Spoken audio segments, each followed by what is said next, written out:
जीत ले हम सारी दुनिया। बीच हमें आज बोने दो, रोज उसे थोड़ा बढ़ने दो। छू लेंगे आकाश हम, मन के विचार हकीकत बने। सिद्धि फल से आनंद देंगे, कोशिश कर बढ़े, सोच बुलंद करे।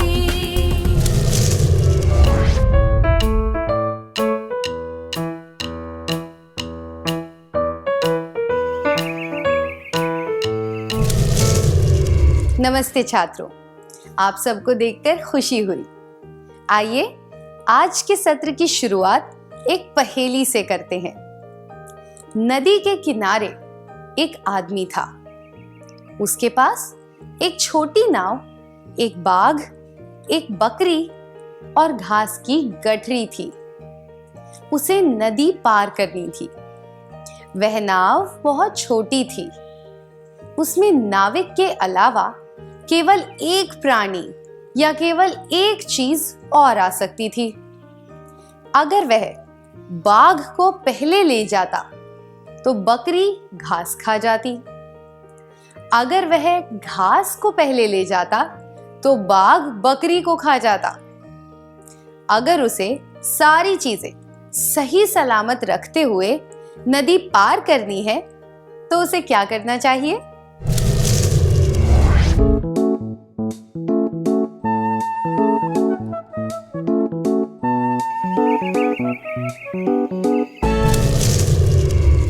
अपने जवाब देने के लिए धन्यवाद। पहले उसे बकरी को उस पार ले जाकर वहां छोड़ देना चाहिए ताकि घास बाघ के पास सुरक्षित रहे। फिर उसे घास को उस पार ले जाकर वहां छोड़ देना चाहिए, पर बकरी को अपने साथ वापस ले जाना चाहिए। तीसरे चक्कर में उसे बाघ को साथ ले जाना चाहिए और बकरी को वहां छोड़ देना चाहिए। बाघ को दूसरी तरफ छोड़ने के बाद उसे वापस बकरी को लेने जाना चाहिए। इस तरह वह तीनों चीजों को सही सलामत रख सकता है। आपने यह पहेली कैसे हल की? आपने इसे हल कर लिया क्योंकि आपने बकरी को घास के साथ और बाघ को बकरी के साथ छोड़ने के परिणामों के बारे में सोचा। आपने इस समस्या के कई पहलू देखे और फिर इसका हल निकाला। जब हम किसी चीज के कई पहलू देखते हैं तब हम विश्लेषण करते हैं। विश्लेषण करने के लिए किसी समस्या के कई पहलू देखने पड़ते हैं। मैं दोहराती हूं, विश्लेषण करने के लिए किसी समस्या के कई पहलू देखने पड़ते हैं। आप सबने कभी ना कभी कोई पहेली हल की होगी या किसी को पहेली हल करने के लिए दी होगी, तो हम कह सकते हैं कि आपको समस्या का विश्लेषण करने का थोड़ा बहुत अनुभव है। आइए एक पहेली के द्वारा आपकी विश्लेषण करने की योग्यता को काम में लेते हैं। तुम ना बुलाओ मैं आ जाऊंगी, झट से घर में घुस जाऊंगी, ना भाड़ा ना किराया दूंगी, घर के हर कमरे में रहूंगी। पकड़ना मुझको तुम पाओगे, मेरे बिन ना रह पाओगे। बताओ मैं कौन हूं?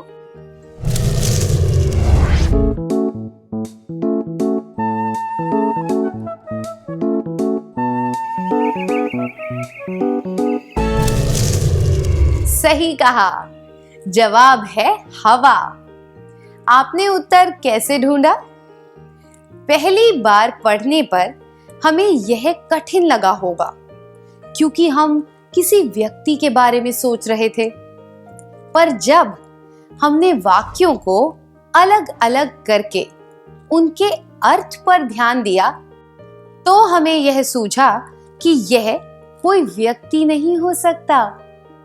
आखिरी वाक्य पढ़कर यह समझ आने लगा कि यह ऐसी चीज है जो जिंदा रहने के लिए आवश्यक है। हम उत्तर ढूंढने के लिए विश्लेषण कर रहे थे। जो विद्यार्थी सही जवाब नहीं बता पाए, वे भी अलग अलग तरह से सोचकर विश्लेषण कर रहे थे। अब एक और पहेली।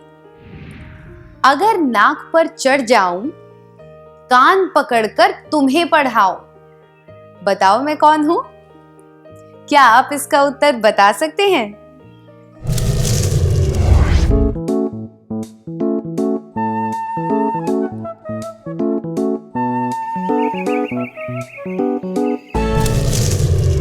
सही कहा, इसका जवाब है चश्मा। आपने उत्तर कैसे ढूंढा?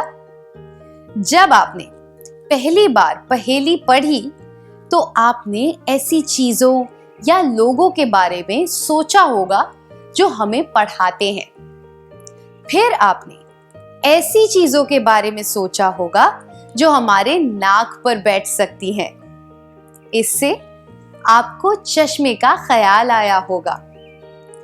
फिर आपने पहेली में दी गई बातों की तुलना चश्मे से की होगी। तुलना करना भी समीक्षात्मक विचार का एक पहलू है। विश्लेषण के तरीके। पहला, तुलना करना। क्या आप कुछ पहेलियों के बारे में सोचकर एक दूसरे से पहेलियां पूछ सकते हैं?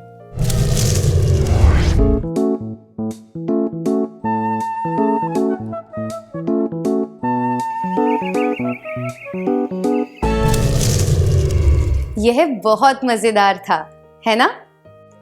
आपको स्क्रीन के बाईं तरफ और दाईं तरफ कुछ चित्र दिखाई देंगे। आपको उनके सही जोड़े बनाने हैं, ठीक है? जूते, बटन, शर्ट, चित्र या तस्वीर, प्रकार, रबर, रंगों का डिब्बा, लेस या फीते, पेंसिल, वृत्त।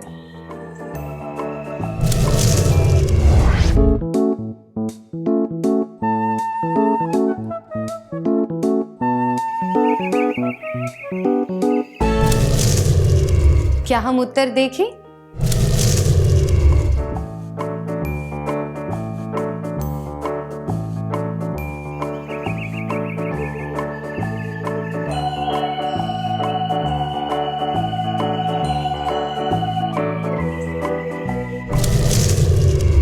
हमें सही जवाब कैसे पता चले? हमने बाईं ओर दिखाई गई चीजों को एक समूह माना और दाईं ओर दिखाई गई चीजों को दूसरा समूह। फिर हमने बाईं ओर से एक चीज ली और दाईं ओर की सूची में उससे संबंधित एक चीज देखने की कोशिश की। उदाहरण के लिए, हमें जूते और बटन, चित्र, रबर, वृत्त के बीच में कोई संबंध नहीं दिखा, इसलिए हमने इन्हें छोड़ दिया। हमने देखा कि जूते को लेस या फीते से मिलाया जा सकता है, इसलिए हमने इनका जोड़ा बना दिया। संबंधी स्थापित करना भी समीक्षात्मक सोच का एक तरीका है। विश्लेषण के तरीके। दूसरा, संबंध बनाना। क्या हम कुछ और चीजों के बीच संबंध बनाएं? स्क्रीन पर कुछ तुलनात्मक संबंध दिखाए गए हैं। आपको छूटी हुई संख्या पहचाननी है। अगर 6 और 24 के बीच वही संबंध है जो 10 और 40 के बीच है, और वही संबंध 16 और छूटी हुई संख्या के बीच है, तो वह छूटी हुई संख्या कौन सी है? 6 को 4 गुना करने से 24 मिलता है। 10 को 4 गुना करने से 40 मिलता है। इसलिए छूटी हुई संख्या होगी 64, क्योंकि यह 16 की 4 गुना होगी। हम कह सकते हैं कि 16 और 64 के बीच में वही संबंध है जो 6 और 24 के बीच और 10 व 40 के बीच है। अगली पहेली, अगर मेंढक टर्राता है तो हाथी क्या करता है?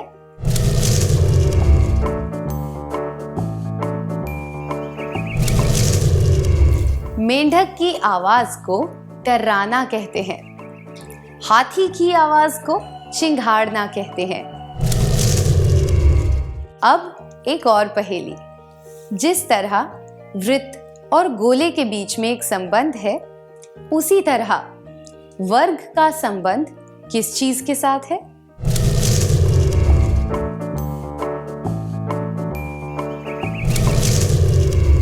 जिस तरह वृत्त और गोले के बीच में संबंध है, उसी तरह वर्ग और घन के बीच में संबंध है, इसलिए सही जवाब है घन। अगली पहेली, महाराष्ट्र और मुंबई के बीच जो संबंध है, वह संबंध बंगाल का किसके साथ है? महाराष्ट्र की राजधानी मुंबई है और बंगाल की राजधानी कोलकाता है, इसलिए सही जवाब है कोलकाता। इन सब पहेलियों में 2 चीजों के जोड़े थे। हम यह पहचान पाए कि उन जोड़ों के बीच में क्या संबंध है और उन दोनों जोड़ों के संबंध की तुलना किस तरह की जा सकती है। जो जोड़ा दिया गया था, उसके संबंध के आधार पर हम अधूरे जोड़े को पूरा कर पाए। जब हम 2 जोड़ों के बीच के संबंध को देखते हुए कोई छूटी हुई चीज का पता लगा सकते हैं, तो हम ऐसी चीज का भी पता लगा सकते हैं जो एक दूसरे से संबंधित नहीं है। क्या हम एक क्रियाकलाप करें? आपको स्क्रीन पर कुछ चित्र दिखाए जाएंगे। इन चित्रों को ध्यान से देखकर यह बताएं कि इनमें अजीब बात कौन सी है। चांदनी रात में कमल खिला हुआ है, रेगिस्तान में एक नाव है, एक भारतीय भैंस के बगल में पेंगुइन खड़ा है, रेगिस्तान में दरियाई घोड़ा है।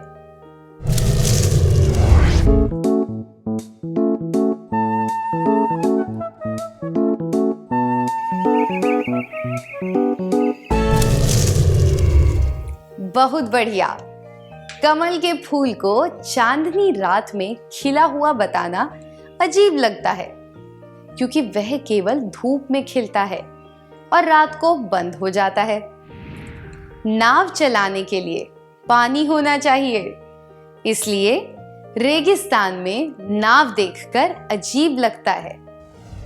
पेंगुइन एंटार्क्टिका जैसी ठंडी जगहों पर पाए जाते हैं, इसलिए उन्हें भारत जैसी गर्म जगहों पर दिखना अजीब है।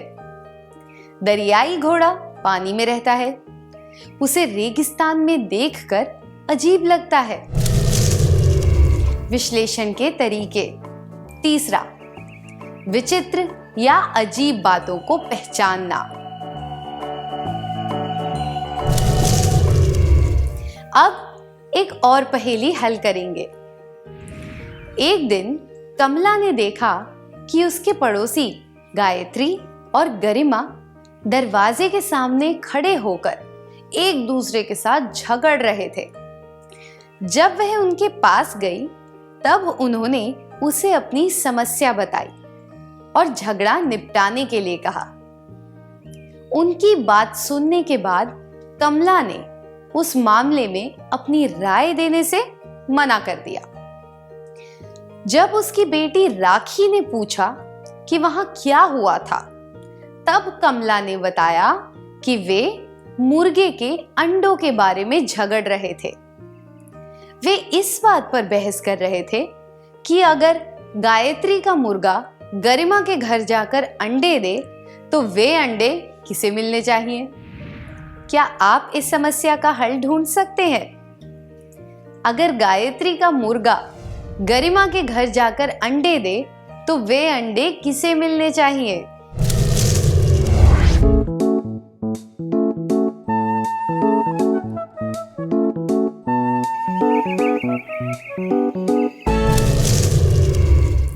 अपने जवाब देने के लिए धन्यवाद। एक मुर्गा कभी अंडे नहीं देता। वह मुर्गा गरिमा के घर में तो क्या, बल्कि किसी भी घर में अंडे नहीं देगा। इसलिए कमला इस समस्या का हल नहीं ढूंढ सकती। किसी संभावना का पता लगाना भी विश्लेषण का एक तरीका है। विश्लेषण के तरीके। चौथा, संभावना का पता लगाना। क्या अब हम आज के सत्र में सीखी बातों का सार संक्षेप कर लें?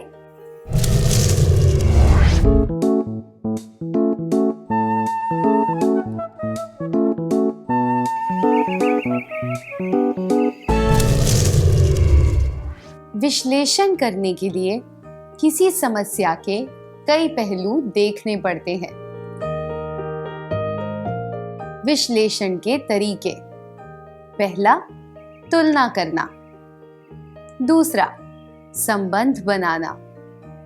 तीसरा, विचित्र या अजीब बातों को पहचानना। चौथा, संभावना का पता लगाना।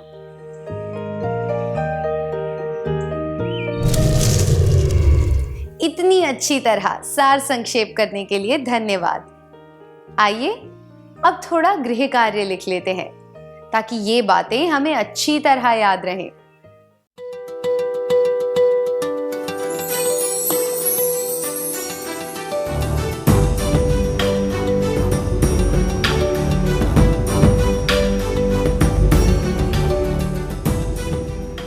प्रश्न 1, छूटी हुई संख्याओं को पहचानें। 4:16, 8:64, 12:what, what:256।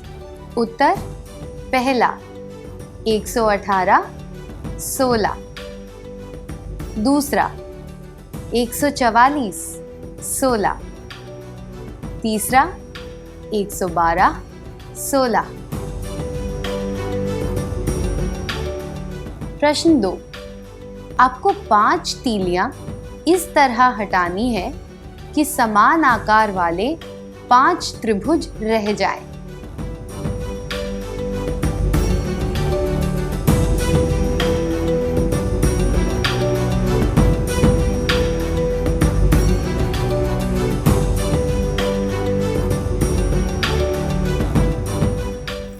क्या आप अगले सत्र में आने से पहले यह कार्य पूरा करके लाएंगे? हम फिर मिलेंगे।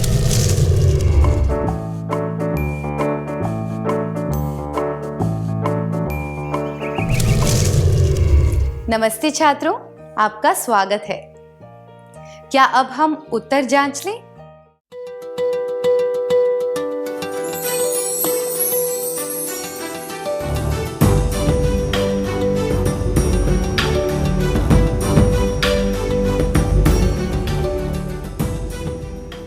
प्रश्न 1, छूटी हुई संख्याओं को पहचानें। 4:16, 8:64, 12:what, what:256। अगर हम इन जोड़ों को देखें तो हमें पता चलता है कि 4 को 4 से गुणा करने पर 16 मिलता है। 8 को 8 बार गुणा करने से 64 मिलता है। दूसरे शब्दों में कहें तो प्रत्येक जोड़े में पहली संख्या वर्गमूल है और दूसरी संख्या वर्ग है। हमें पता है कि सारे जोड़ों की संख्याओं के बीच एक जैसा संबंध है। इसलिए हम संबंध स्थापित करते हुए यह कह सकते हैं कि तीसरे जोड़े की छूटी हुई संख्या 12 का वर्ग होगी। मतलब कि 12 को 12 बार गुणा करने से 144 मिलेगा। इसी तरह हम यह संबंध निकाल सकते हैं कि चौथे जोड़े में छूटी हुई संख्या 256 की वर्गमूल होगी, जो है 16।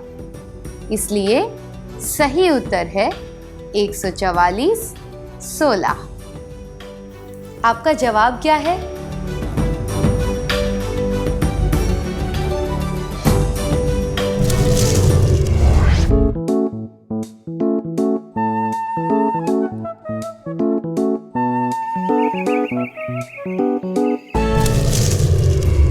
प्रश्न 2। आपको 5 तीलियां इस तरह हटानी है कि समान आकार वाले 5 त्रिभुज रह जाएं। सही उत्तर है, आपका जवाब क्या है?